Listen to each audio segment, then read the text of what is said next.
This episode of Soul Decodes is pre-recorded, but Sarah and Tia Jolie felt it compelling enough to share with you today. We hope you agree.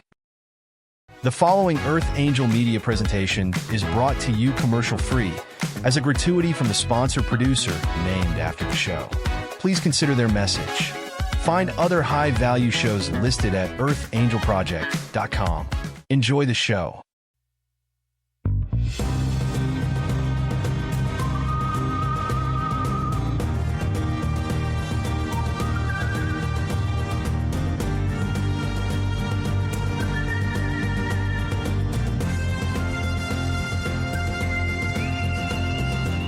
Welcome to Soul Decodes. Join us as we wander off the path to find the ideas that fascinate. We talk about spirituality, the mind, the ego, wellness, and hidden history with tips, travels, and tales. Charms for a better life.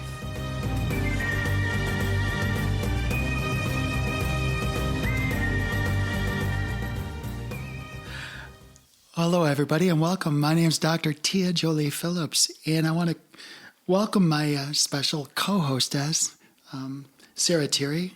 She's a notable writer, philosopher, and more than anything, a thinker. But I have to do one thing before we get started today. I have to congratulate you on surviving the eclipse.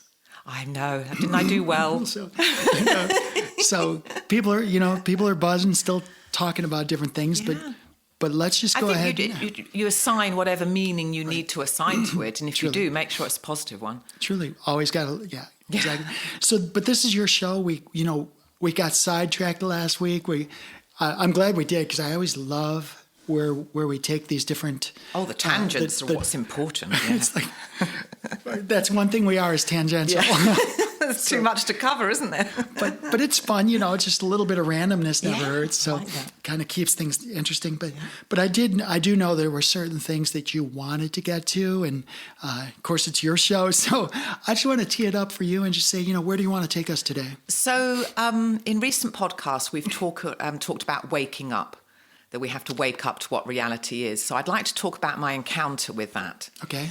So I'll go right back to the beginning. So I built a house out here in Florida. I had 3 children. I had a 3-year-old, a 5-year-old, and a 7-year-old, and had a lovely house, lovely car, beautiful marriage, Prince Charming, my husband back then, and he still is. And I couldn't understand why I was experiencing, I guess, what was a low-grade depression. I couldn't understand why I wasn't happy, because I had everything that I was told that would make one happy, which would be security, money, beautiful house, car, family, happy marriage. I had everything. And I realized I wasn't happy. So it was in August of 2000, and I knelt next to my bed and I prayed, and it was kind of, I kind of got in God's face a bit, but I said, you've got to tell me something here, because I'm not getting it. Tell me something. I don't understand. Why is it that I'm not happy? So when you pray like that, you're going to get an answer. Ask and thou shalt receive, baby. You better be ready for this. So my children had gone to school, and I walked back into my house through my back door, and I was walking through my living room, and I still remember the tile that I was standing on. And I basically got what I could describe as a download. Computers weren't a big thing back then, but that's what the terminology would be now. And I heard in my head this clarion, this clarity, and it wasn't me. It was they sounded like it was my voice, but it wasn't. It was a different, it had come from somewhere else. And it said 2 things. And it was, this is not about you, Sarah. This is about God. And you're going to be a very successful author one day. And the emphasis was on the very. They were the words, but it was very successful. So basically, I kind of went into a 6-week holding my shit together, but spiraling a little bit, because at that point I knew what my future was going to look like. It was mapped out for me. I was 33. And once I accepted that I knew what was happening to me, I started writing, and I wrote for children. I told you, I think, in the previous podcast about Travis the Tens and how that came about. And then I got a call it was from my brother to say that my mother was sick. And I write about that in the beginning of Is This the Best God Could Do? And I won't go into it now because it's pretty depressing. So be warned, it's very depressing. But it's supposed to be because it was, just horrendous. And my mother died. And that was about, about 8 months after praying to God, show me something, because I need to know something, because I'm not happy. My mother died. And my mother features quite a lot in what I write about. She was in the Starside Prophecy. But my mother dying propelled me into the quest that I have still today of gathering knowledge. So I devoured every book I could get my hands on, which pertained to the nature of this reality, God, spirit, religion. And I wanted to find out what heaven was and what the soul was, because my mother wasn't a believer. And according to a lot of Christians I'd come into contact with, if she didn't believe that Jesus Christ was her Lord and Saviour, she was going to hell. And I believed that for a while until I woke up. And I woke up and it was like, God is not going to do that. Whoever is his benevolent, loving creator is not sending your mum to hell.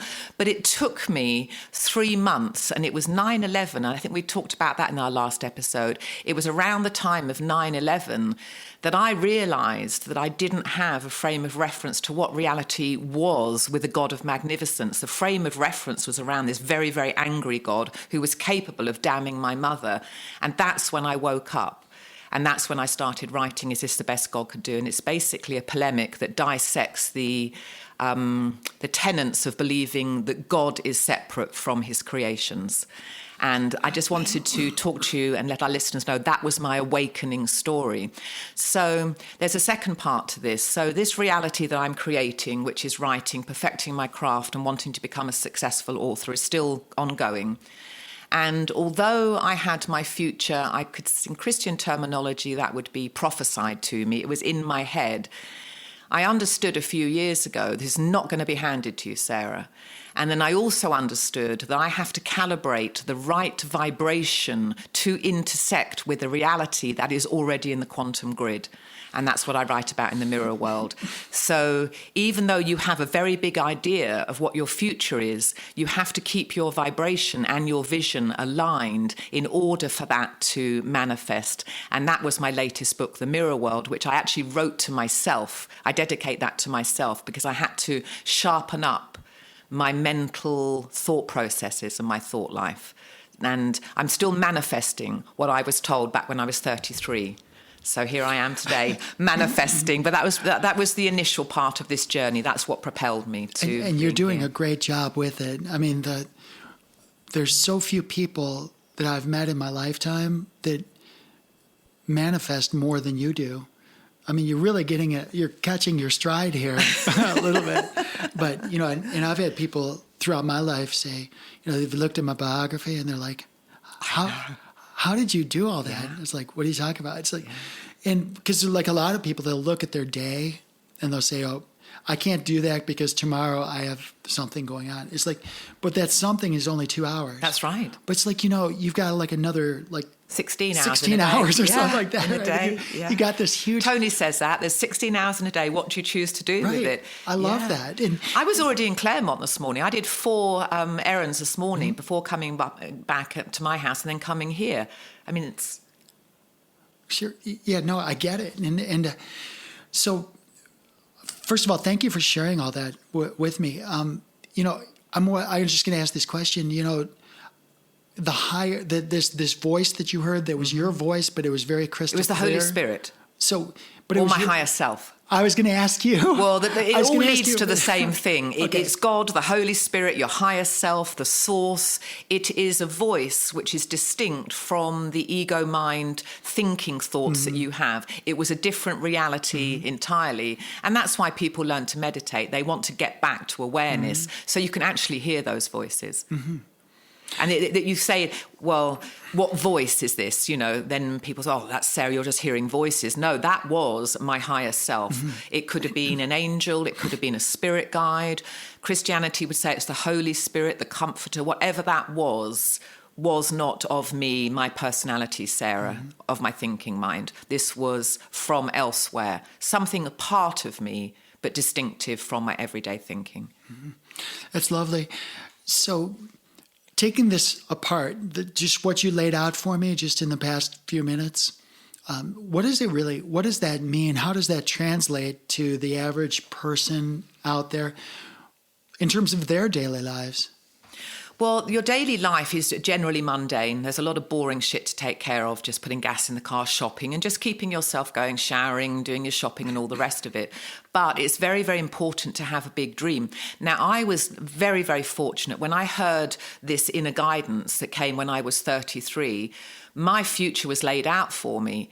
So I knew that I had to perfect my craft of writing, because you can't be a successful author, pretty much not, and have a bestseller. You've got to be kind of good at what you do in order to be successful. So I had to practice my craft. So I would say to anyone listening, do what I did and pray. To ask God what you're not getting here. Why aren't you happy? And it's likely that you don't know what your purpose is, and you don't have a grand enough vision for your life, and you've lost control of your thinking mind, so your vibration's low. So start with prayer. So there's this there's different trains of thought revolving around this idea of who God is and our relationship with God. There's the good God, there's the bad God. There's no bad God. There's all of it, but there are people out there who feel like there's the hellfire, the brimstone, all that. But at the same time, you're having this conversation with God and you're asking God. But on the other hand, there's this group of people that say you pretty much dictate to the universe, the one, the infinite, what you want to accomplish. How do you find the balance between, asking for something or begging or beseeching? You or don't praying, have to ask. It's already in the quantum matrix. It's already there. God knows the beginning, the middle, and the end. So we're living in a matrix of sorts, like a hologram, and we're born into life cycles, and we're here to manifest our reality. When I understood, at least conceptually and intellectually, what that meant, I was able to implement that in my thoughts. So I don't ask for things. So but I ask for wisdom and knowledge. Those two things, but they're already in my subconscious. I've lived for thousands of lives, so I already have this database within me, which is probably where my higher self connected me with me when I was 33. So I don't ask for things. I just create what I want in my mind as a load of visual images, and then I decree it. Mm-hmm. It is done. And then you hold the vibration and put in the necessary work to get that. With me, it's writing and publishing. That is what I'm doing with my life. Whatever that looks like for the listener. But you can ask through prayer, show me what I'm born to do. That's why prayer is very significant. Totally fair. And you said something very important, because you're putting the vision in place for yourself. You're kind of dictating to yourself where you're going to go. Creation. And they say, a man without vision will perish. That's right. Well, that's what, it's like, if you're not going for something, you're going to decay. And I think people have very, very small ideas about what reality can do. What if reality can bend to whatever your mind is projecting? That's what I want to get out there. And that's what I wrote The Mirror World for, to get people to understand you're way more powerful than you think you are, or you've been led to believe. So where do we draw the line in terms of this relationship with God? Is there this one God that's kind of immutable? Like there's this God likeness or image, this force, and is your relationship different than my relationship with that God? I don't have a relationship to another God other than myself, and I have to explain that. Okay, yeah, I was going to say, because what I'm getting at, and this is a very important distinction, because for me, when I'm coaching my people, when somebody comes in and they're, hi, my name's Kathy, I had to lose this weight off my butt and all this, whatever they have to do. What I do... Hi, Kathy. You're so silly. That was hypothetical. I don't have anybody. I'm just teasing. I do not have a client. Catherine. I always, not always, but I oftentimes hear people comparing themselves to other people. And I find I discourage that, because whenever, if I'm going to compare myself to somebody else, we almost always take our worst against their best. Like the thing I feel the worst about with myself, I'm going to take that and compare it against somebody else's best. Yes, that's the path, yeah. It's not fair to either. It's not fair to that person or to you. And I say this because when I was growing up, my siblings were always struggling for everything. It was just the opposite of your world. Like, I marvel at how you and I have come to agree on so many things. Not everything, but we come to terms on so many things from such a diverse, different background. It's fascinating, isn't it? My family was pretty broke. I'll be honest with you. Like we had our basics, we had what we needed, but there was no extra. We didn't travel. We didn't do anything. Like our traveling was like maybe driving to northern Michigan for a weekend. I mean, that was it.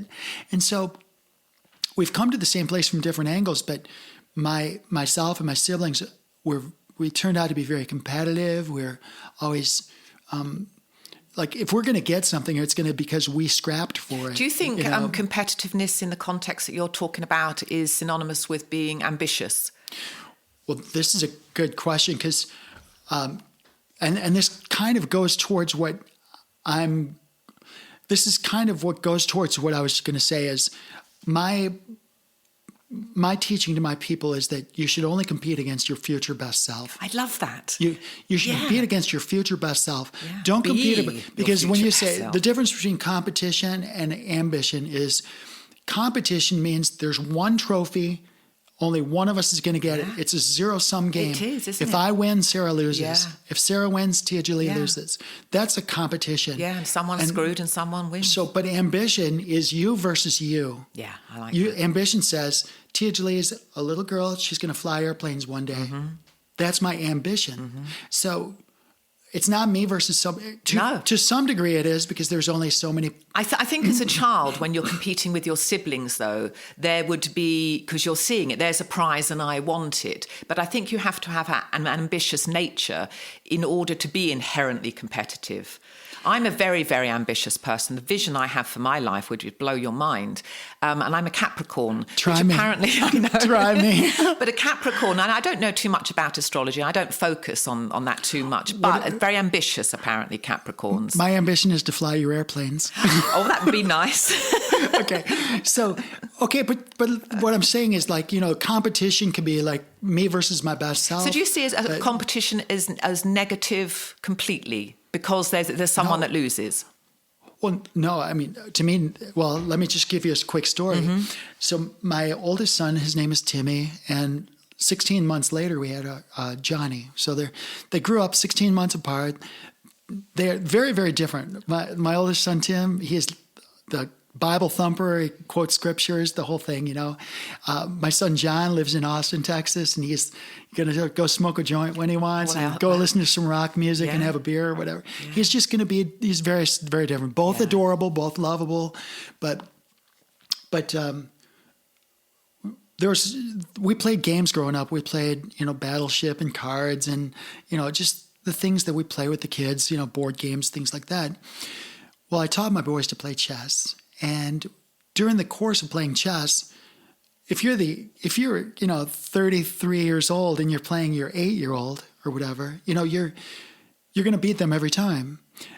So what I would do is I would artificially, I won't give you the punchline yet. My son Tim, who's the older one, got frustrated one day because my son Johnny was so good at chess that he actually beat me once.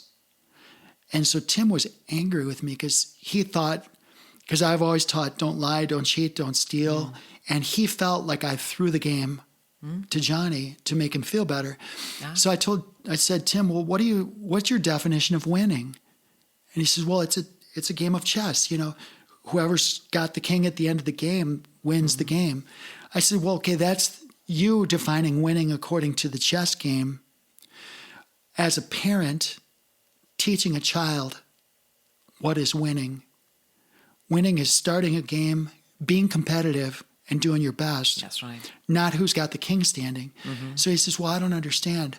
He says, and he looked at me. He's an intense person, and I love him. I love him. Actually, and he says, yeah, but there's no way Johnny can beat you. I said, well, Tim, my win has nothing to do with this chess game.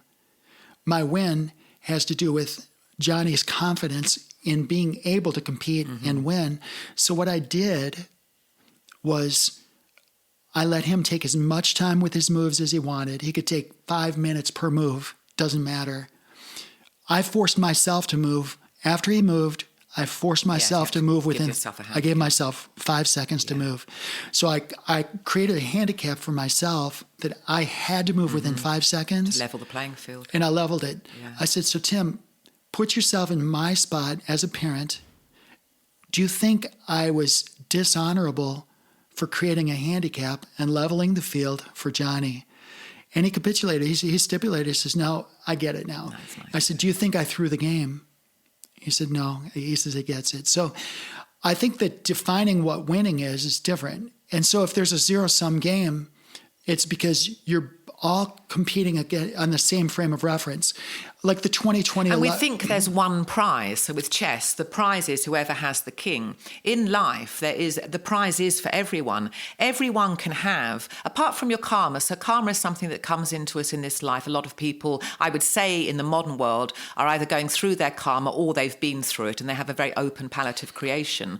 But when you're creating your reality, that you're not competing with anyone. Like you said, it's your future self. You just imagine, in an emotional context, how you would feel if you had and saw all the things that are in this quantum matrix we live in. At that point, your vibration is now aligned with your vision, and then you watch all the doors open. So everyone listening, they're not competing with anyone. There's enough on this planet. You're in a hologram basically anyway, and there's enough for anyone. So you're not competing with yourself. You're right. There's a future vision of who you want to be, and that's physical, mental, whatever you're going to do. Have that built up in your mind with a very, very high degree of precision in terms of how that looks in Technicolor, in 3D imagery. Have that vision. You're not competing with anyone. You're competing with the person that you don't want to be. Maybe you could say that. There's some of that. And that's a really good point, because as I was learning to fly airplanes, I mean, this is very foreign. What we would do a lot of times is we have this vision for what we want to be, and getting there is a different answer. What's yours then, apart from flying me around in my planes? You know what? Well, okay, let's go there. I wasn't gonna, but pretty much to be a good pilot is the same as being a good golfer, a good skater, whatever your thing is. It's you're going to learn from within yourself. You're going to learn from a mentor, an instructor. Mm-hmm. You're going to learn from others. But most importantly, you're going to learn from your own mistakes. Yeah. And so even my children are like, how do you accomplish all, same as you, how do you accomplish all of those things? And I admit to them, it's like, because I'm not afraid to fail. I personally, and I'm telling you this today, I don't know anybody in my life that's failed more than me. Mm. By this world's estimation, I'm a complete failure. Goodness. But it's getting back up and keeping going. You can fail, but just make a decision to get back up. Yeah. So I've failed more than most people are willing to even try. Yeah. And I wonder when you fail at something. So I've failed, but for me, guilt. If I fail at something, I don't worry about guilt now. It doesn't even come into my mind. But I feel bad if I failed at something and I look back. But I've just, guilt is the mind killer. And that comes through failure. But if you process failure the way that you are, failure is actually a gift, because you're going to know what should be as a result of what wasn't. Well, let me put it in terms of pilot terms. If I'm flying my airplane from Miami to Seattle, okay, I jump in, I have a destination in mind. Not once, I mean, I've got tens of thousands of flying hours, so does Tony, right? Not once has he gotten in an airplane, or me, or any pilot anywhere, where you took off and the flight was exactly, precisely as you planned it. Does it ever come near to that? Does it ever come near to being... Well, I mean, certainly some flights are smoother than others. But there's always some shit going down. Well, but it's not even some shit. It's like I could plan for certain winds. I could plan for certain weather. There's always going to be different winds. There's going to be traffic, and you have to get a divert. There's going to always be something that there's no perfect flight. Mm. So our flight through life is... That's a quote from the Academy. It's sustained. It's on the wall. It's our flight through life is sustained by the power of our knowledge. Ooh, that's the nice, quote. juicy. It's pretty nice, right? Yeah, it's good, isn't it? But basically but our flight through life it's not about A to B. We're going to get from A to B. We're going to get there. The question is, when you're blown one way or the other, or there's some issue, there's some turbulence.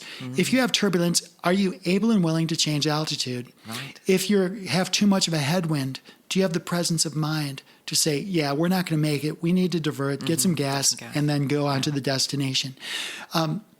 This is what we're experiencing, like even you and me speaking today.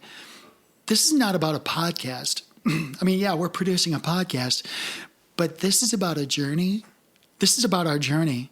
Like, I don't know where this podcast is going to take you or me. No, that's the exciting part, though, isn't it? But it's the journey. I'm enjoying it. Like, this is like our 11th episode, I think. I know, I love that. I'm starting to lose track. But, no, it's number 11. But the thing is, like, it's not about the podcast itself or the broadcast. It's where it takes us. It's about the experience that I'm having. I learn a lot from you. I hope you learn some things here. I do every time. But these are different things. Like, it's about the journey.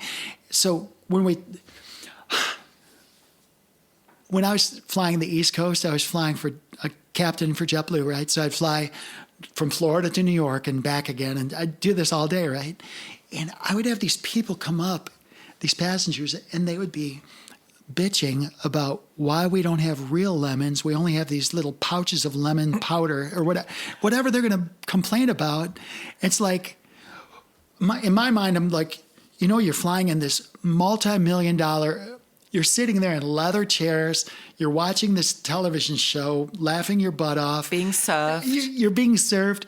We're in this freaking amazing, this machine that's just amazing. And we're 6 miles up and we're doing like 3/4 the speed of sound. And it's cool. It's comfortable. And you're complaining. It's like, seriously, people. Yeah. But there's people in this world that. Well, that's an same ego thing. trap of the ego mind thinking, because the glass is half full or half empty. I meet people that do nothing but complain, and I feel it's tragic.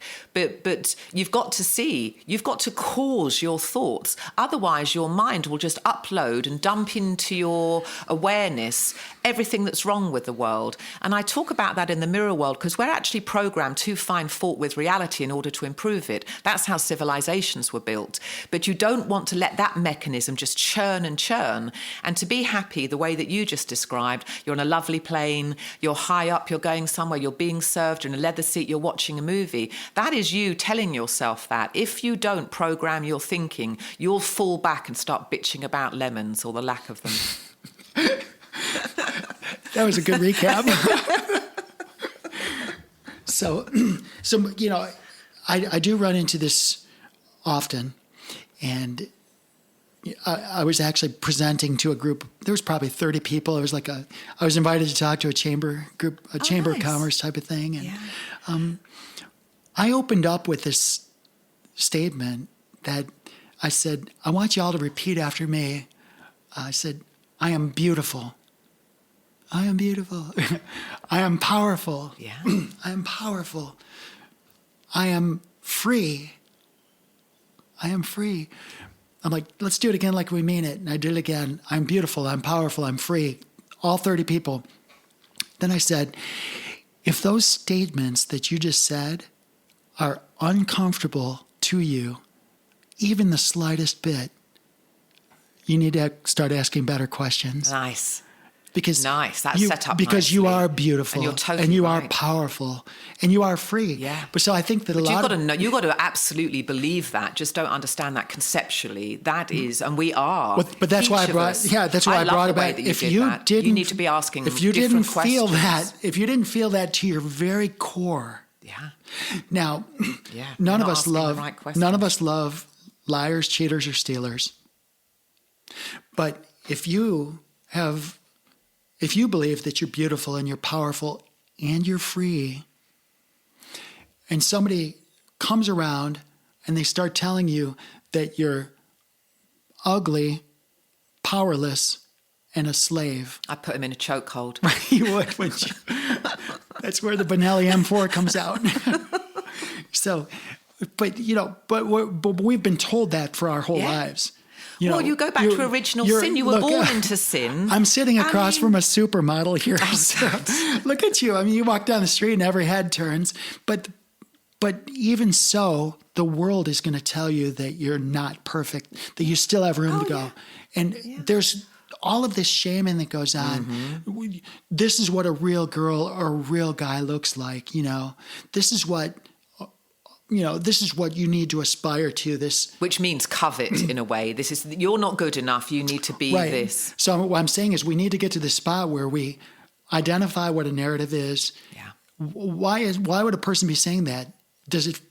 And I tell my people, if you're truly sovereign, if you're a divine princess, Sarah Tirri, divine princess, right in front of me, if you are that divinity personified, and you have a heckler on the side of the road heckling you, how do you deal with that? Give him $20 and wish him well. Do you bless them? Yeah, yes. That's the point. Yeah. Do you take it personally and go argue with them? No. No, you give all your power away at that point. You bless him and say, whatever you're going through, I hope I feel a bit bad. I hope this helps. I hope this helps. Yeah. And so what ego mind would go, fuck you, don't speak to me like that. Right. But the soul wouldn't do that. The soul I try and give to homeless people whenever I can. And I kind of have a pact with God. If you need I heard the other day, turn right. And I'm like, why have I got to turn right? I need to be going straight down on 50. I turn right. There's a homeless guy. Right. And I gave him some money. But I think help these people, but don't lower your own vibration, because if someone is heckling you, it's because they have that their minds are lost. Their mind is not operating from awareness or soul. Their mind is the inferior ego pettiness. And that's what they're projecting. And that's why they're homeless. That's why they're in the position they are, because they haven't used their mind properly. And I just feel really bad for people like that, because I was once like that. So what if the heckling wasn't from some guy on the side of the road heckling Princess Sarah, but it was the system itself? Right, the underlying the reality. System itself heckling you. Yeah. You're not good enough. You're not smart enough. Sit down, shut up. You're not powerful. We're the powerful ones. Yeah. You are a slave. Yeah. Like, what if the system is saying those things to you and they're relentless? Well, I think in terms of Christianity, to me that is a slave religion, because that's what it's saying. God is separate. You have no power. The devil's on the loose. You'll be blessed and favoured or not, and you're going to get one stinking life. Shut up and deal with it, and you'll go to heaven. That's such an inferior belief system. And if you're born into that, you're not going to have any inherent feelings of worthiness, because you're born into sin. Adam and Eve fucked up in the Garden of Eden, and here you are, not worthy, bow down to a separate creator. And there's no separate creator. We're all part of one creation. I mean, the God of Abraham's no more real to me than Mickey Mouse. And that we were talking about that earlier. So there's no separate God in my pantheon. I'm one of God's sense receptors. So God is everything. There's no separate God of Abraham. But I think if you believe that God's separate, that's probably not the ideal platform in which to feel powerful, because the divine is in all of us, every single one of us, everyone. Even the people on death row, the divinity is within human beings, and it's not outside of us. If we can get our heads around that, that's a really good platform to form a belief system. So I love what you say, and it goes back to this guy on the curb, because I was up in... This is probably 10 years ago, but I was up in Boston and I had like a 6-hour layover.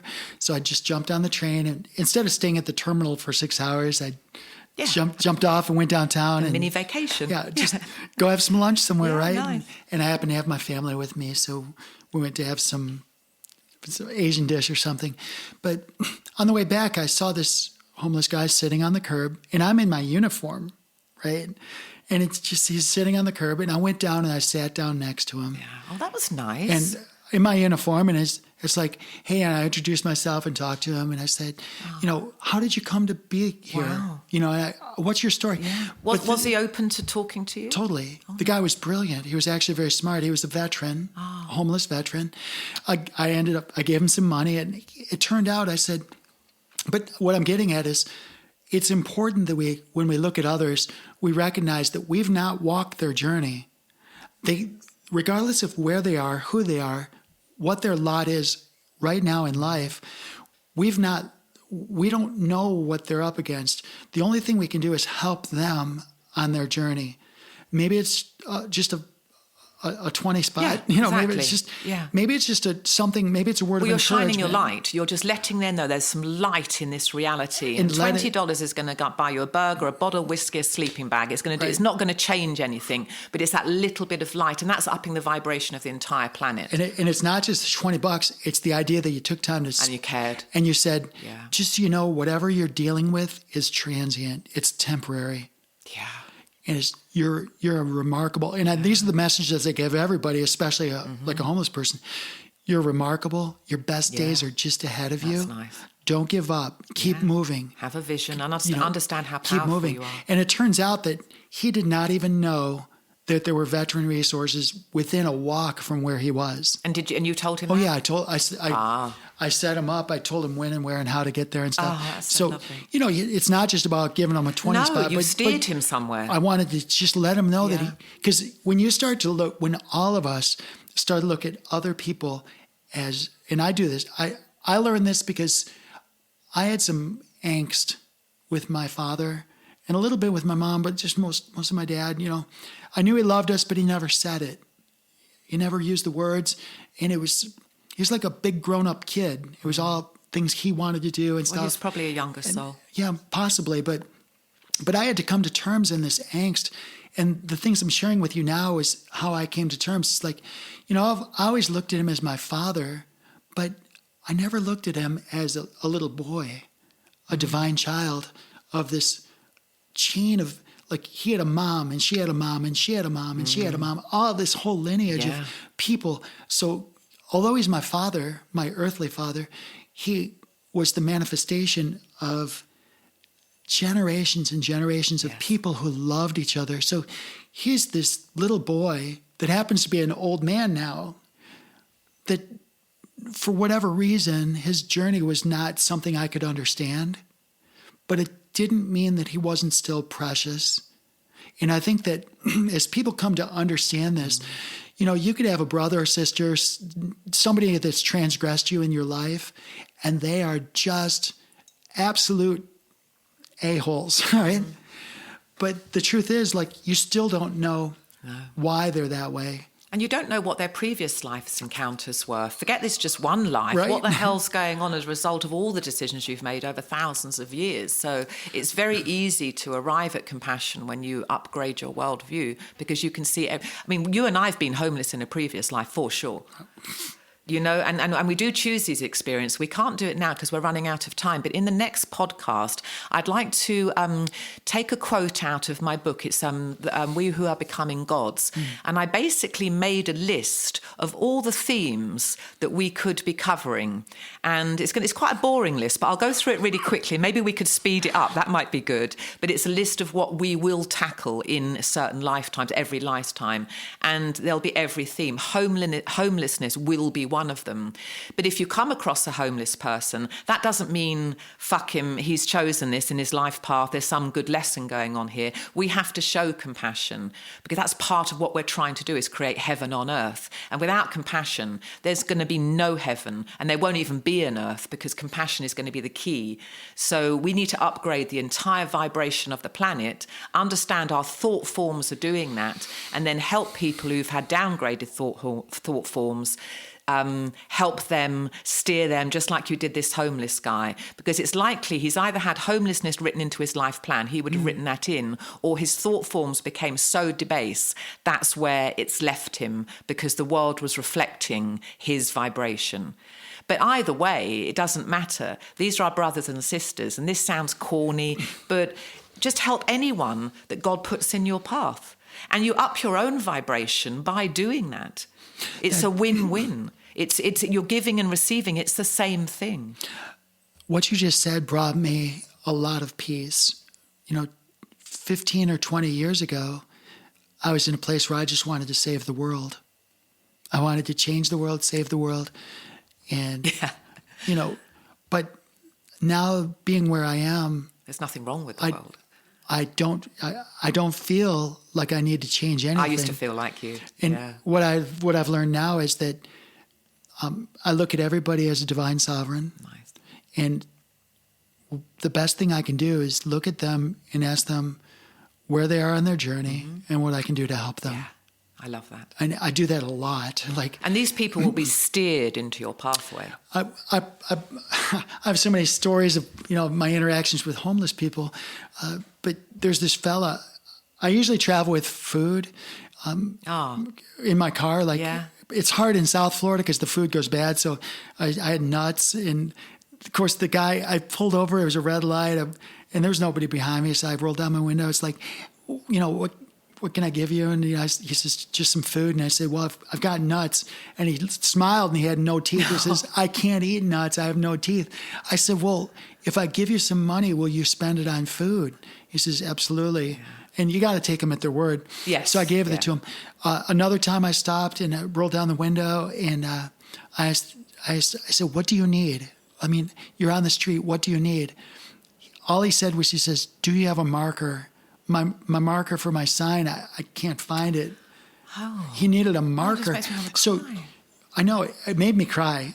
This fella could have asked for anything, and he asked for a marker. And I was just like, and my spouse was in the car, and I'm like, okay, do we have a marker? So truthfully, I had a marker. I was going to use center console. Yeah, because I need it for when I write on bathroom walls and stuff,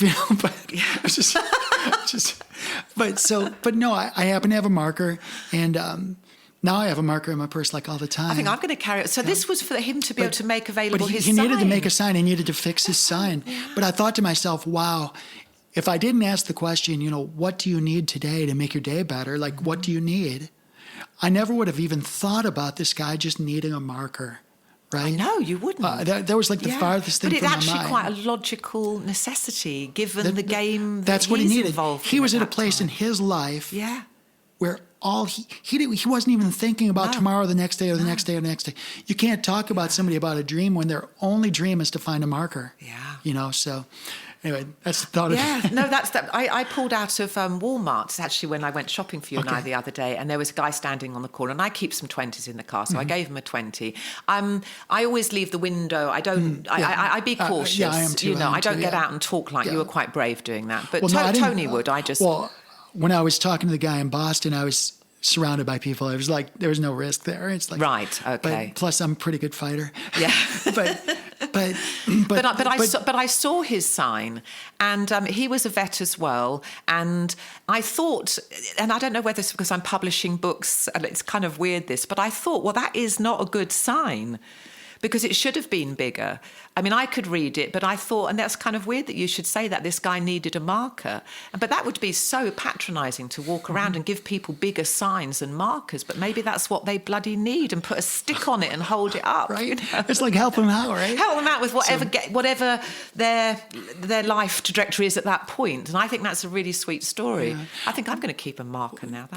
So we have about 7 minutes or so. I think I didn't look at my clock, but how do we put a bow on today's presentation? I don't think there is a bow, because we kind of talk about, I guess the bow is that we have sovereignty, that God is not separate, we're God's in the making on an eternal evolutionary journey. We don't remember what we started out as, and maybe that was a single cell amoeba, and we've had lifetimes as plant, mineral, rock, but our consciousness is going through an evolution, and we don't know what we're evolving into. But Jolie and Tirri are here, and we're evolving into something more.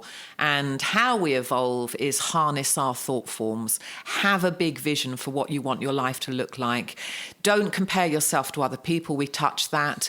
If you catch yourself complaining, you're in a low vibration, stop it, recalibrate your thinking, and be grateful for something immediately. Make sure you keep your vibration high in order to attract the reality that you want. If your reality sucks, it's likely that your thought life sucks. That's good stuff. And I'm just reminded in closing, I was probably about 8 or 10 years ago, I was walking by this computer screen. Rob, my spouse was watching this thing. This presenter's name was Joe Dispenza. Oh, yeah. Now, I didn't know who that was. I should have known, but I didn't know at the time who it was. But he was saying these things, and they were exactly the way I teach. Yes. It's exactly the things that I say. And I was just like, wait a minute, who is this guy? He's amazing. I couldn't wait to find out who this guy was. He's to learn been more. A teacher of mine. But he's amazing. But one of the things Joe Dispenza says, and I teach too, is the movies that you play in your mind, they're yours. So if you're going to make movies, because I say to people, make a good one. I say to people, it's like you're a creator, whether you like it or not. Yeah. Whether you like it or not, whether you acknowledge what you are. You are a creator, or at least a co-creator. Yes. Right? Yeah. You're at least a co-creator, but certainly there's this creative aspect to you. The question is, first of all, you're going to acknowledge it. Second of all, what are you going to create today? Are you going to create divisiveness? Are you going to create excuses? Are you going to create bitch, whine, and complain?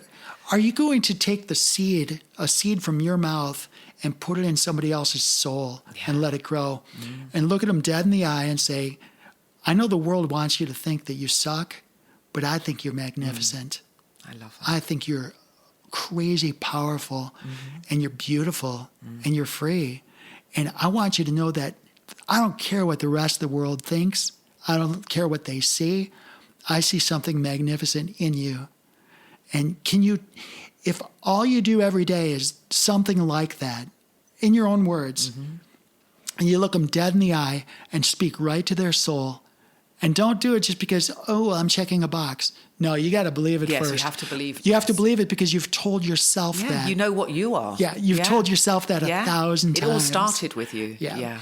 And then once you believe it for yourself, because you can't give something you don't have. That's right. You've got to embody it. You have to own it yourself. Feel it. And I love what you said about, it's not just, I think it was either this episode or the one before, but so many people, they use these words, they pray, they do this, whatever their meditation is, they use the words, but they don't use their vision and their feeling. So when I'm having somebody that's going through, say, a body transformation, they're trying to lose weight or they're trying to become pro athletes, what I do is I say, how much time every day do you spend closing your eyes, using your visualization, not these eyes, but your imagination, your inner vision, your true vision. Because this is not your true vision. No. This is deceiving. Yeah. But your this true is just vision, outer reality, navigating so you don't fall down some stairs. Your inner vision is that is God. Right. So if you're trying to be a pro golfer, how many times do you sit there and not just sit there and tee it up and hit the ball, but watch the ball and celebrate. Yeah, what that feels like to get a hole in one. Feel the hit. Yeah. Celebrate you just calculated the error and watch it land inches from the pin. Yeah. But not only see it, but do you feel bring it to life? Do you see it? Do you feel the breeze? Do you feel the sun on your face? That's exactly right, do you Jolie. feel? That is exactly right. Do you hear the crowd, the gallery, just cheering? That's it. Do you the feel whole it? thing. Can you make it so that can you see your own reaction to the crowd? It's your own movie. Yeah. Do you feel these people cheering for you and this humility, this gratefulness that you've arrived? And people would mistake this for being a fantasy, just an inconsequential fantasy, but it isn't. It's the makings of reality. This is how you manifest. You create it. Right. It's so compelling that you actually own it before you actually even own it. Yes, that's it. You bring it to life. Yeah. I think the Bible says in Hebrews, you're calling in the unseen as though it were. Mm-hmm. That's what that is. Very much so. Yeah. So thank you for wrapping us up today. I'm always so grateful. Yes, it's been wonderful. Thanks I for love coming out to Phillips Island all this time. I appreciate it. Thank you. Take care now. See you soon. Right.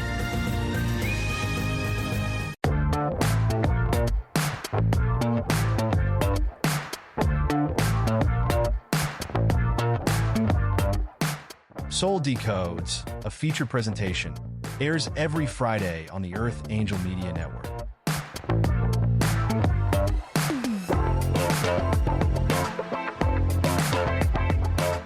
This episode of Soul Decodes is sponsored and produced by Live Pure. Optimize your life by taking your health to the next level.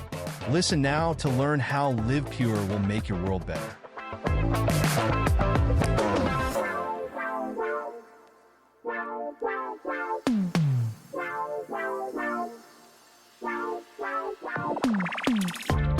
Live Pure is an American-based distribution system of online portals that give discounted access to clean, potent, natural, and ethically sourced healthy solutions for fat loss, muscle gain, immaculate skin care, immune system support, whole body cleanse, physiological balance, and performance support for athletes of all ages.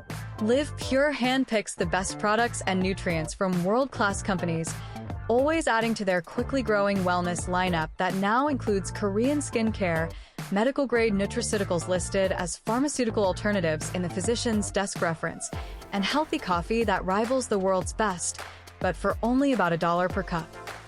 Soul Decode's listeners looking for vitality, youth, beauty, and better health can get 25% off retail by visiting livepure.com/Sarah Tirri and signing up for free as a preferred customer. If you are a content creator, influencer, or home-based entrepreneur looking for worldwide cash flows from the emerging gig economy, Live Pure's state-of-the-industry brand partner affiliate program can bring you up to 7 different payment vectors as bonuses. As a content creator aligned with Live Pure and Earth Angel Media, you will enjoy massive co-marketing benefits, including a cutting-edge website that is personally branded to you or to your business. Sign up as a brand partner at livepure.com/Sarah Tirri, or drop us a note at connect@earthangelproject.com to get more information.